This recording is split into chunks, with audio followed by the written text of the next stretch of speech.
Hi, I'll be talking in a way that's slightly different from Amin, but I think it complements what Amin said, and it complements what Chris said earlier and what Faith said earlier.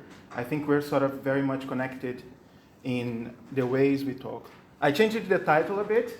Actually, I sent the title by mistake before because I missed the Latin American aspect of it, and I'll just talk about some communication research traditions in that region. And that the reason for focusing on Latin America is because I'm Brazilian, and that's where I sort of learned. I had my first steps in the university, and I sort of started dealing with, academic language knowledge and so on. I might get a bit lost because talking about decolonization means looking inside, and that tends to make me anxious and angry. So don't take it personally.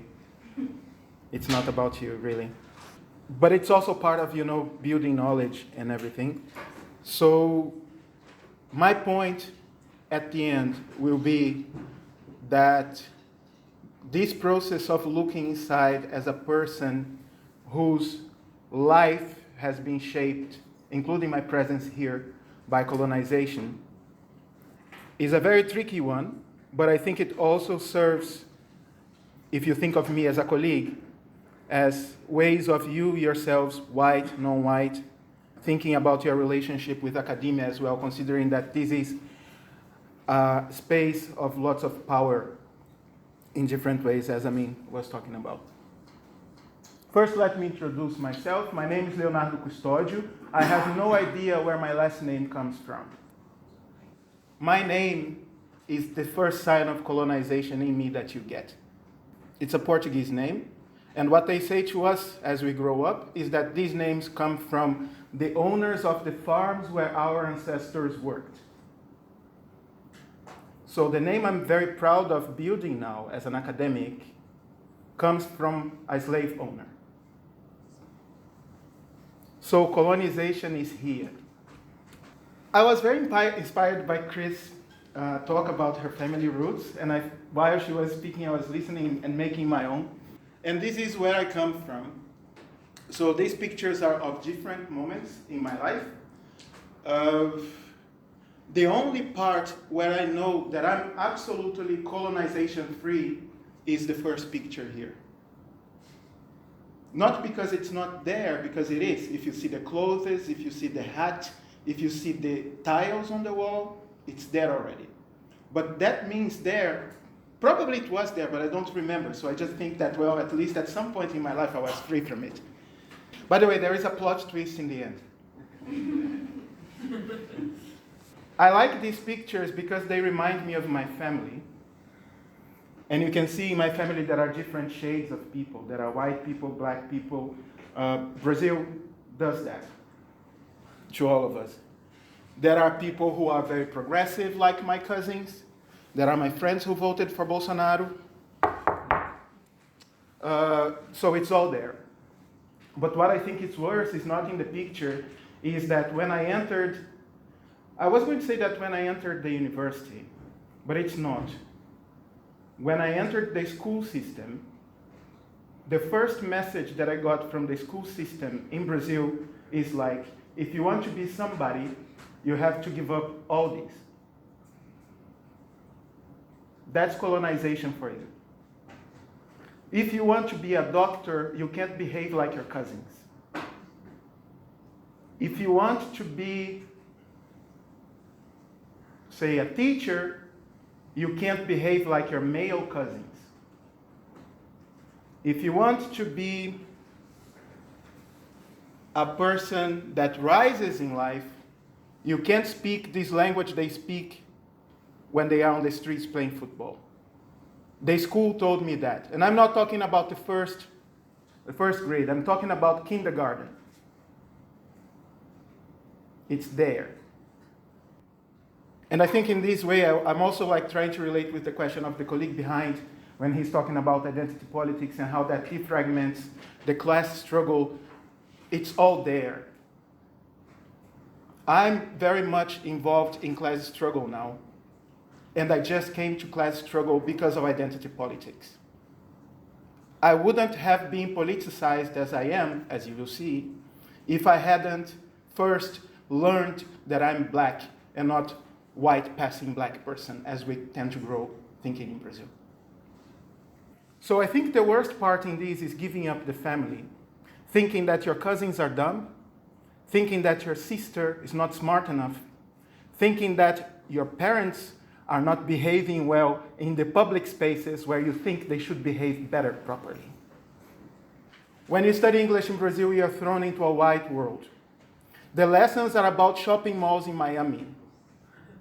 When you go there, nobody in this picture other than me has ever been abroad, or in a plane for that matter. There's colonization for you. Not that, of course, that's capitalism, right? You work, save up, and travel. But I mean, if a majority of black people never traveled anywhere, there is something else there. If it's common among so many black people. This long introduction is to show you the idea of colonization in a very practical way, and how that affects my relationship with the university. Because right now, what I'm doing is what the title of this conference suggests, or summer school, sorry. I'm decolonizing my thought, I'm decolonizing my body, which means thinking about very deep stuff. The thing is, when I started studying communication in Brazil, I went to a private university in which they were basically teaching people to be journalists or advertisers. But at least in that space, I got to study with some very critical professors who were talking about, class struggles, who were talking about racism, who were asking me all the time, how do you feel being the only black person in the room? And that kind of thought made me think like, I don't want to do communication research that's traditionally done. I don't want to study journalism if it means that it's to empower the companies that produce journalism. I don't want to push buttons for a major media conglomerate in Brazil. I don't want to do that. Coincidentally, for my luck, we also discussed a lot of community media studies, which means how people from lower income communities, and there you go, class again, use communication to struggle in ways to get heard, in ways to change society, in ways to get justice, and so on. And that's when the traditions of communication research in Latin America kind of support you with. Because I've been thinking a lot about what's decolonial, and when I think about these traditions, the most established ones in Brazil, if you think of market, if you think of becoming a journalist, of becoming an advertiser, they are traditions that were somehow, I was going to say imported, but they were actually imposed by the market logic that comes when people think of communication from a very North American, US company perspective. In addition to that, the diffusionist development part is what you understand by development work. What's done to Africa now has been done to Latin America before in the 50s, in the post-war thing. The idea of, especially after Cuba, like, how do we prevent the Soviets from taking over this space? So there were some uses of communication basically to improve the production of agriculture in Latin America, at the same time as pushing market ideology in a region that was still very much like a land of potential for market development. And then you have the critical research that goes around against this idea of journalism, participatory communication that goes against the diffusionist development, and the Latin American cultural studies. I'm just going really quick because I will get back to them. So my point here about these traditions will be that you could read these critical participatory communication and Latin American cultural studies as decolonial traditions. So the diffusionist development pretty much was the international NGOs taking technology to the region and saying like, okay, this land is great, but you're going to put like, you're all peasants now, right? You don't know how to read because 60s, Brazil. Peasants don't know how to read. I will put a television here in front of you and I'll tell you how to grow corn. But Mr. American, here we produce other things like fruits. No, you're going to produce corn now. And I'll tell you how to do it. Television is here. I will get some specialists from the region to speak Spanish and Portuguese, so, but you will learn and you will produce. In the cities, what the companies were doing, and then it's not necessarily these companies, but like market, media companies and so on, they were pushing lots of American programs that were funny, but also had lots of ideology in it.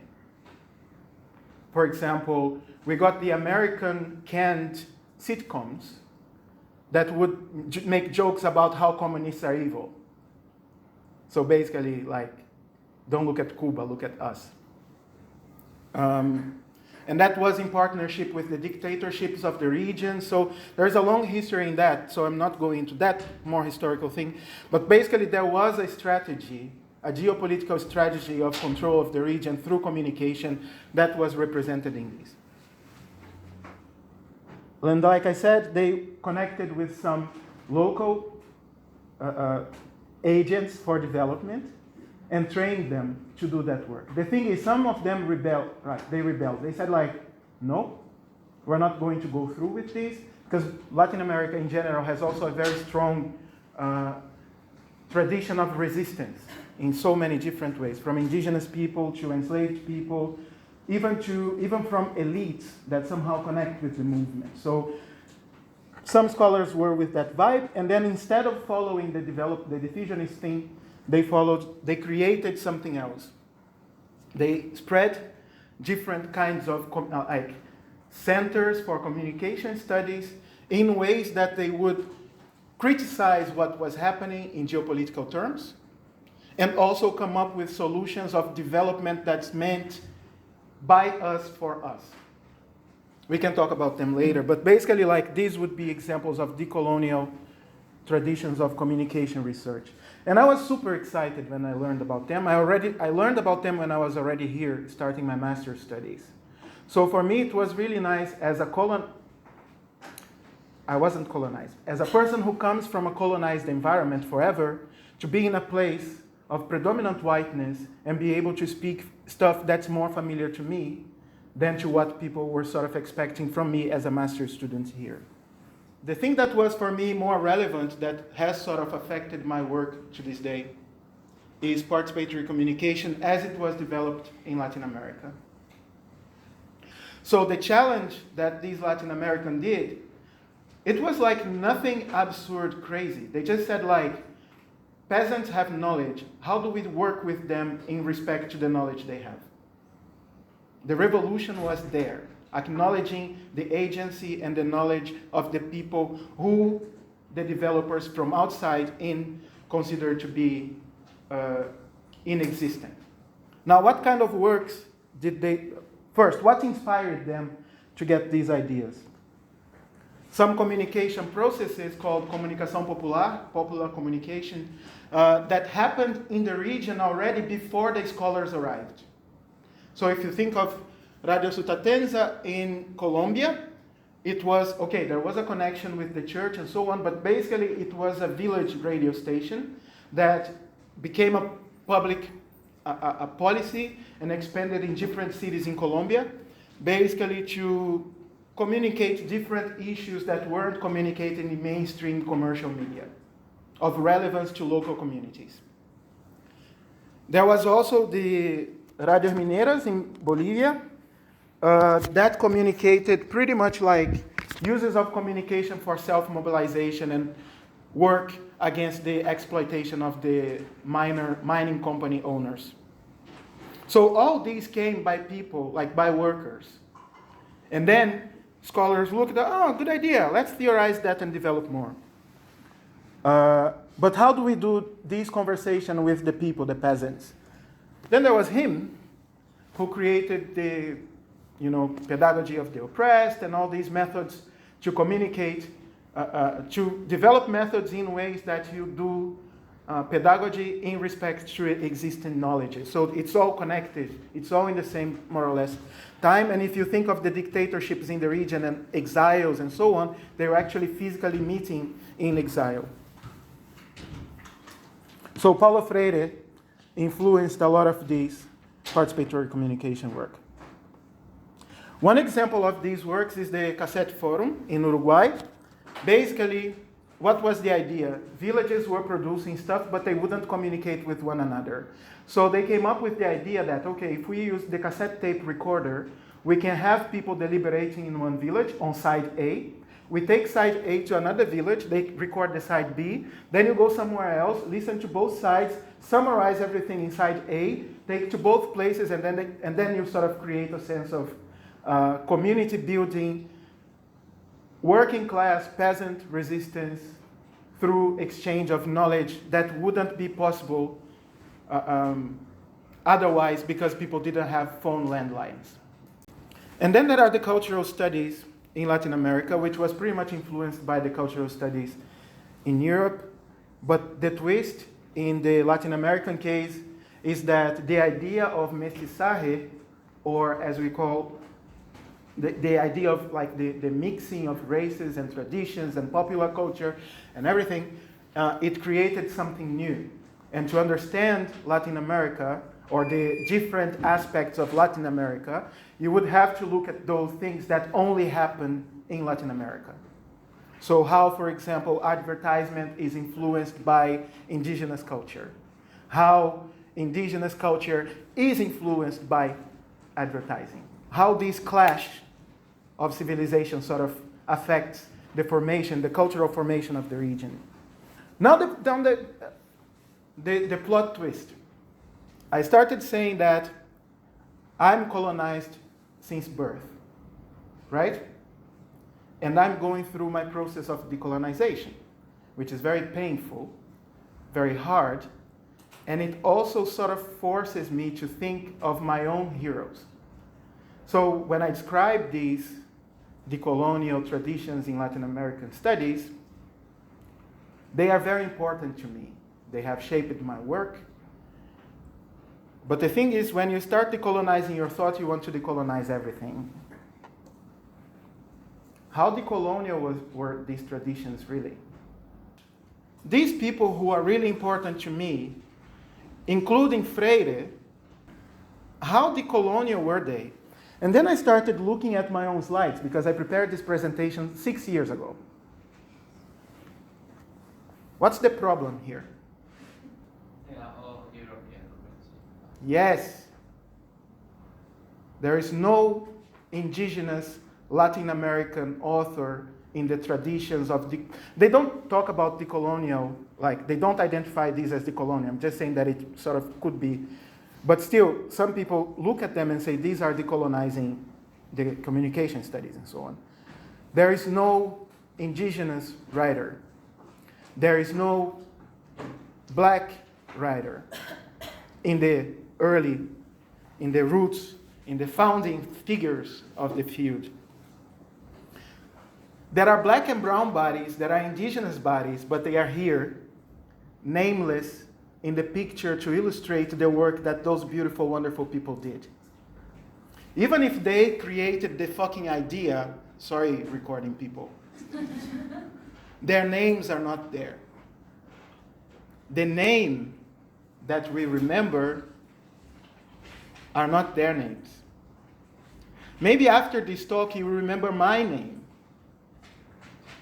A name that's not my family's name. It's the farm owner's name.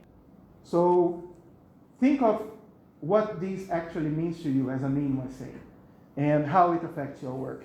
And instead of knowing a lot, just keep in mind that there is always a question mark. Thank you.